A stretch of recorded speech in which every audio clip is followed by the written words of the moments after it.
2 ng aming pamamana nung nakaraang linggo. At yung amin pong cellphone ay hindi po inaasahan ay napalublob sa tubig. Kaya nawala ng sound, kaya ano muna ako, yung radio. Yung mga ka-lifestyle, nandito na po si Inte sa itaas. Habang sila ay namamana, nandoon kami sa ibaba. Kami ay nandadala. Dito nga po pala ay sila ay may hinahanting na dalag. Dalawa ni Inton. Gamit po nila ay GoPro. Habang kami nandadala sa taas ay hinahanting nila yung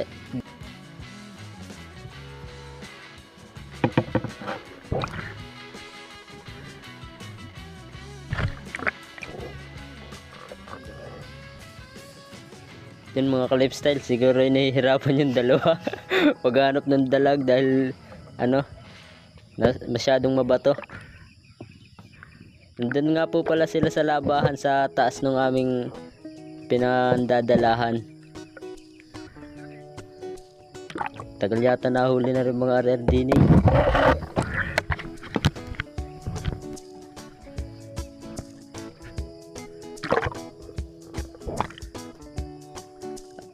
Hinahanap ng dalawa.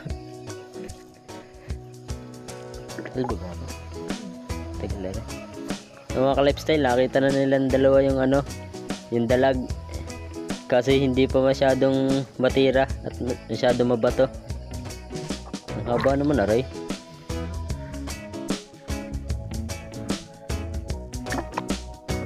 Ka-lifestyle, siguro bubuklatin pa isa-isa yung bato para makahuli yung dalag. Kalkal na maigi.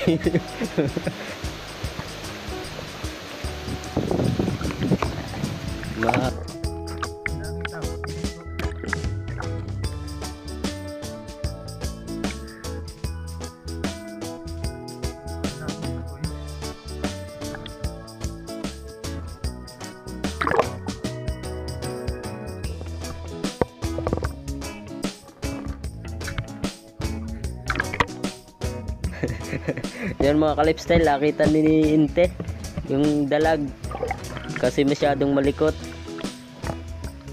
Kinuha na yung pana. Nakita na. Habang yung dalawa ni Inton ay sinisilip kung lalabas o hindi. Nandito na nga si ka-lifestyle Inte. Sinisipat na yung dalag.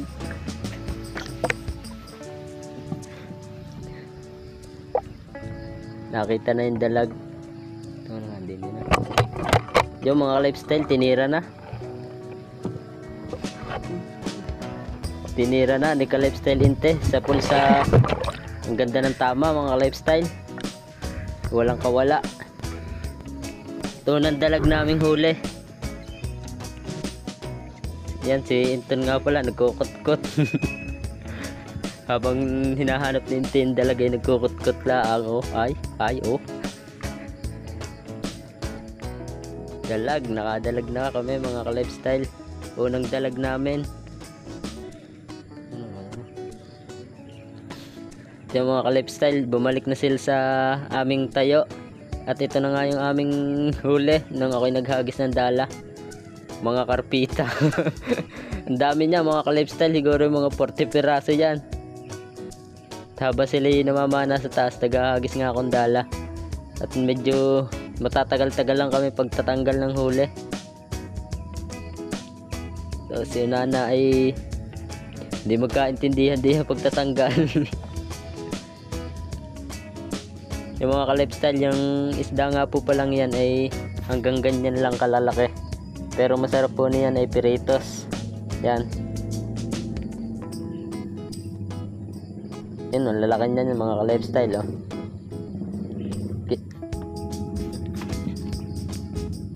Ganyan lang po kalalaki yan. So, umpisa na po namin magtanggal dyan, mga ka-lifestyle. Yun nga po pala si Unana. Kasama ko sa itaas. Mga ka-lifestyle, ang aming mga pamiritos. Yan yung mga huli namin at yung isang dalag. Mga ka-lifestyle, nagtulong-tulong na po kami dyan pag pangunguha ng isda. Nga pa pala mga ka-lifestyle, yan si JP, ang aming pulis. Sana'y malampasan mo lahat ng pagsubok sa iyong pag-alis. At huling sama na nga po pala niyan mga ka-lifestyle dahil nag-training na sa pagiging pulis. Sana'y magkaroon pa ng pagkakataon ulit na makakasama ulit ng ating si ka-lifestyle JP. Mga ka-lifestyle, medyo kami dyan, natagalan pagtatanggal ng huli at napadami masyado. Ubus na lang labo.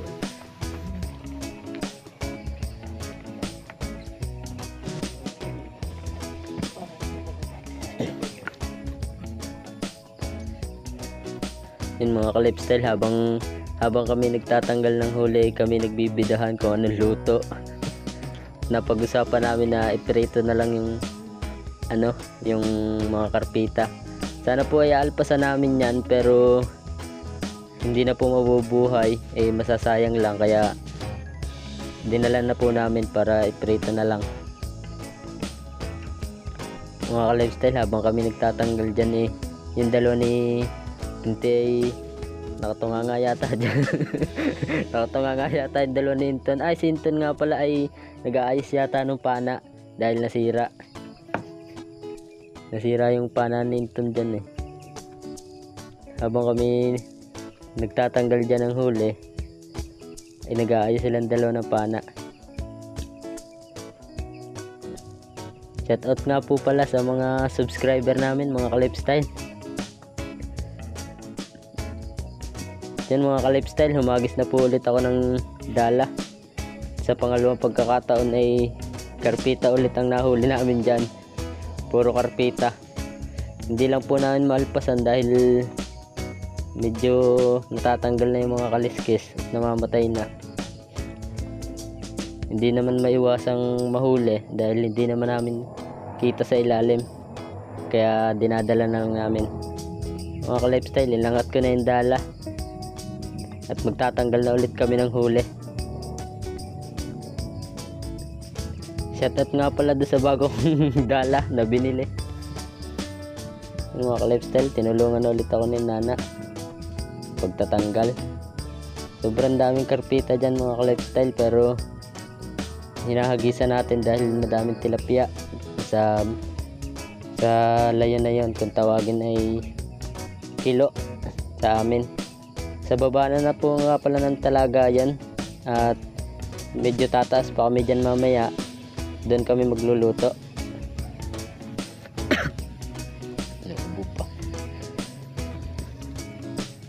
Yung mga ka-lifestyle, dami namin huling karpita dyan, makikita nyo naman. Kaya si nanay yata tinatawad na magtanggal, kaya ibinagwag na namin sa tubig, baka sakaling mabubuhay pa. Sobrang dami na namin nakuhang karpita, kaya hindi na namin malaman kung dadalhin pa o hindi na. Mga ka-lifestyle, binawagwag namin sa tubig at ninaalpasan ulit namin. Yung dalawa po ni Inte ay nag-aayos ng pana. At yung mga ka-lifestyle, yung patatlong hagis ko ay doon ako humagis sa dulo para maiba ng pwesto.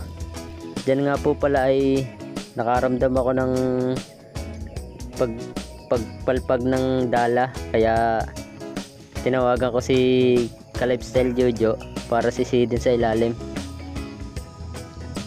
Habang yun, nadulas na. Yan, tinawagan ko na nga pala si ka-lifestyle Jo para sisidin yung dala na aking hinagis. Yung mga ka-lifestyle, dahil nga po malakas yung pakiramdam ko na malaki yung nahuli sa dala, tinawagan ko na si Jo para sisidin sa ilalim dahil baka makaalpas pa, para makasigurado na rin na mahuli namin. Habang itong tatlo ninda JP nila Inte ay nag-aayos ng pana pa rin. Habang nagkukwentuhan sila doon ay sinisisid ni Kaleb Steljo.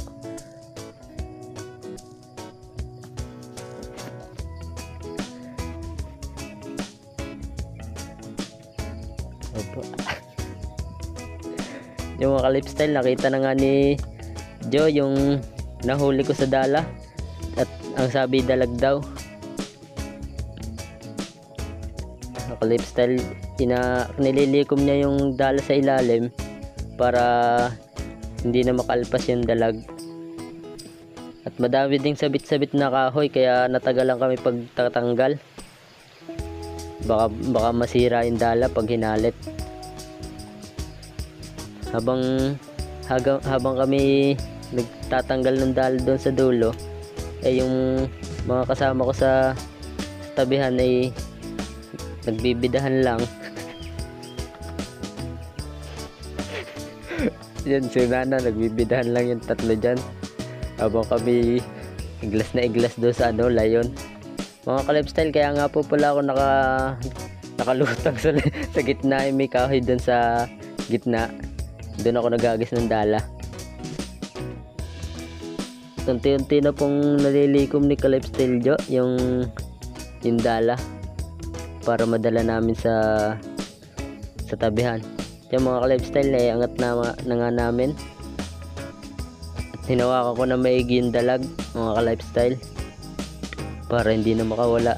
Sinigurado na rin ni Kaleb Steljo na hindi makakawala para hindi na mawala.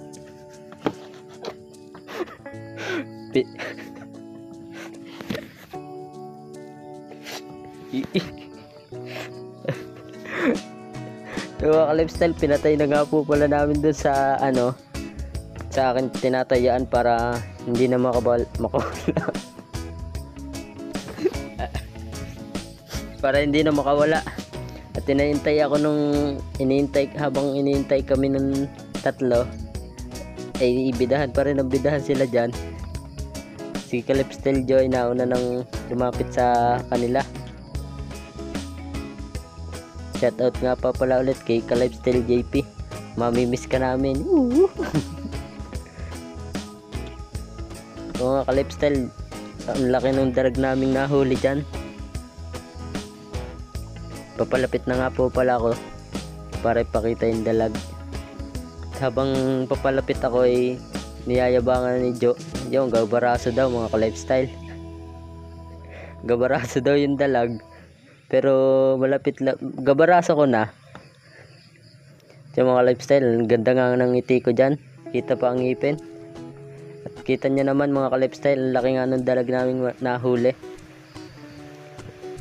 Nag-iisa lang po yung nahuli pero yan, ihit ng tawa. Mga Kalipstyle, ang laki niya mga Kalipstyle. Yan, binali na ulit. Patay na, binali pa. Tuwan-tuwa nga po pala si Unana, oh. Habang si Inton ay andun pa rin, nag-aayos ng dala. Mga Kalipstyle, malaki na yan. Ang ganda ng binyag ng dala ko dyan mga Kalipstyle. 80 pirasong karpita at isang dalag. Tingnan nyo naman mga Kalipstyle ang huli namin. Ang laki na. Sinukat pa ni Kaleb Steljo sa baraso. Pero mas malaki yung kanya. Yung mga Kalipstyle, tingnan nyo kung gaano kalaki ang dalag. Sinukat pa niya sa linte. At mas malaki nga ang ulo ng dalag. Mga Kalipstyle, hapon na ako.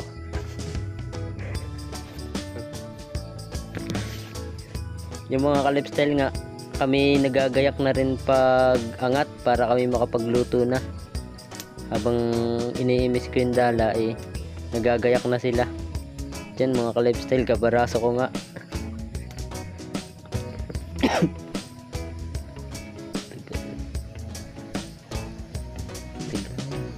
Shoutout nga po pala mga Kalipstyle sa iba naming kagrupo na hindi mga nakakasama dahil sobrang busy sa buhay.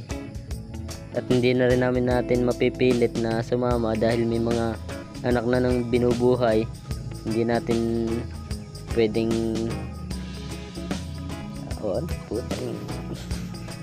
hindi natin pwedeng abalahin sa paghahanap buhay. Kaya kami na lang muna habang sila ay naghahanap buhay. Yung mga ka-lifestyle, dinala na nga namin dun sa lagayan. Bubulal ako. Kasama record na yun. Nilagay na nga po pala namin sa lagayan at tingnan nyo na naman ang aming nahuling karpita. May 40 piraso.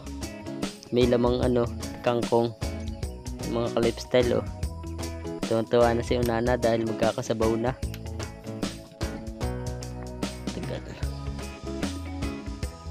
Yan mga ka-lifestyle, magagayak na ulit kami. Pag angat, inaantay lang namin si Inton na matapos sa kanyang ginagawa.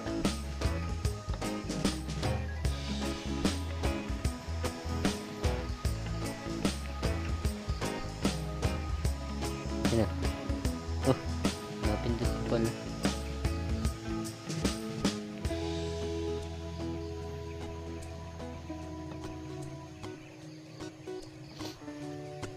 Yan mga ka-lifestyle, umalis na nga kami sa aming nahulihan ng dalag.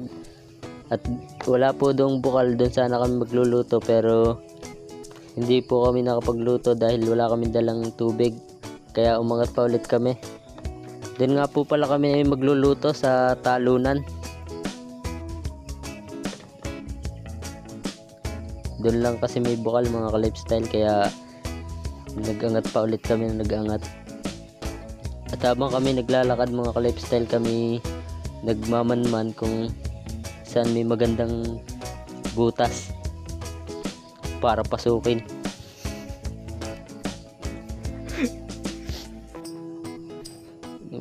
Lifestyle, yan nga po pala ang aking katawan. May hawak na dala.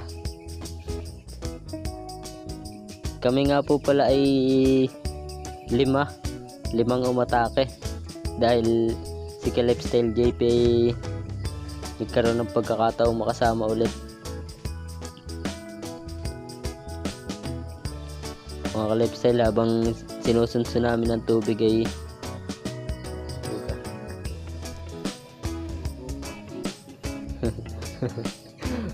mga ka-lifestyle, habang sinusunso namin ang ilog ay nagtitingin-tingin kami kung saan magandang mamana. Dito na nga mga ka-lifestyle, may nakitang dalag si ka-lifestyle Inton sa batong yun. At sisisidi ni ka-lifestyle Inton yun. Habang kami naman ay nakatunga nga ulit, solo siyang naninisid. Yung mga ka-lifestyle, ako nga ay nakaabang, pati si JP na hubad baro. Habang ubusan ako ng masasabihin. Habang hinahunting ni ka-lifestyle Inton yung dalag ay naggagayak ako ng dala at aking hahagisan. Pero hindi si ka-lifestyle Inton. Yung mga ka-lifestyle, masyadong mahirap yung yung tayo ng dalag, kaya nahihirapang huliin si ka-lifestyle Inton. Habang kami mga ka-lifestyle ay nanonood, kami nagkakwentuhan pa rin. Yung mga ka-lifestyle, si ka-lifestyle Joe nga pala ay nandun sa hulihan at doon siya naninilip ng tukip. Yun nga mga ka-lifestyle, hindi magkaigi si ka-lifestyle Inton doon sa Antipara, kaya inabot na kaya ka-lifestyle Inton yung Antipara.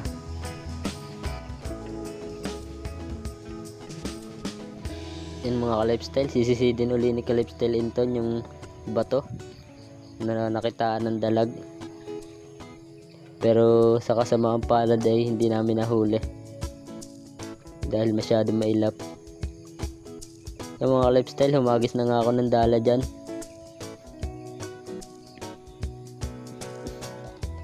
At sinisisid ni ka-lifestyle Inton para kung sakaling may humahuli hindi na makakawala. Si Ka-Lifestyle Joe nga pala at namamansaw na. Namamansaw si Ka-Lifestyle Joe. Yun nga, sa kasamang palad mga ka-lifestyle, may malaking tilapia na nahuli pero nakawala. Nakalusot sa pinit. Tiningnan ulit ng dalawa yung dala kung meron pa.